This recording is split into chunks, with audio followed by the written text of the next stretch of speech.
A man named Alindra Koloi was seriously injured in a bear attack on Monday in the Bilaikang Kalai village area under the Mungiakami police station. The incident occurred under 11 am when Koloi was collecting banana stalks from his Jhum cultivation. A bear suddenly attacked him and he was saved by others who were with him. Following the attack, the lack of proper roads in the remote area created a huge obstacle in getting him to the hospital.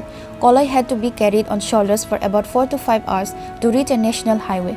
From there, he was transported by car to the Teliamura Subdivisional Hospital, arriving at around 9:30 p.m., more than 10 hours after the attack. He is currently receiving treatment at the hospital. Koloi's father spoke to the media, highlighting the poor state of the region's infrastructure. He stated that despite government claims of developing the state's connectivity, the ground reality is a complete lack of roads, which significantly delayed his son's medical treatment. Alindra Koloi. কি বয়স কত হইব? 27 কি হইছে?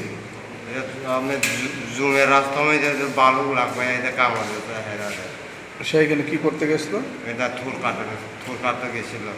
জুমের রাস্তা মধ্যে এটা আমরা এখানে তো থুর আলাঙ্গাতে এটা কাটতে সময় এটা লাগবে কামড় দিতে তাই না। কোন জায়গায় হয়েছে ঘটনা? এটা আমার জুমের তো এটা বাড়ির থেকে দূর আছে। জায়গাটার নাম কি তা? জায়গার নাম আমার বাড়ির নাম তো কলই বস্তি হয়। কোন এডিসি ভিলেজ? ডিস্ট্রিক্ট অফ কোয়াই, এটা সাব ডিভিশন তেলেমুরা 18 মুড়া পাহাড়। কি কামড়াইছে? বালু। ভালো মানে জমির থেকে ফিরে আইতে গিয়ে না যাওয়ার সময়। কোন সময় হয়েছে ঘটনা? এটা 11টা মতো দুপুরে সকালে। সকালে 11টা। তো আপনারা যে এত দেরি করে আনছেন হাসপাতাল? এটা আমরা তো গাড়ি ঘোরা নাই, এটা কান্দনা লয় আনছিল, রাস্তা কি দূর আনি মানে কান্দে করে আনছেন ভিতর থেকে?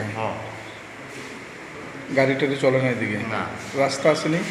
রাস্তা তো ওই যে শুনছি না ওই যে কলেজ বসে রাস্তা যে গাড়ি অ্যাক্সিডেন্ট হয়েছিল এই রাস্তার চলিং কাঁচা রাস্তা এটা সবই রাস্তা ভাঙা।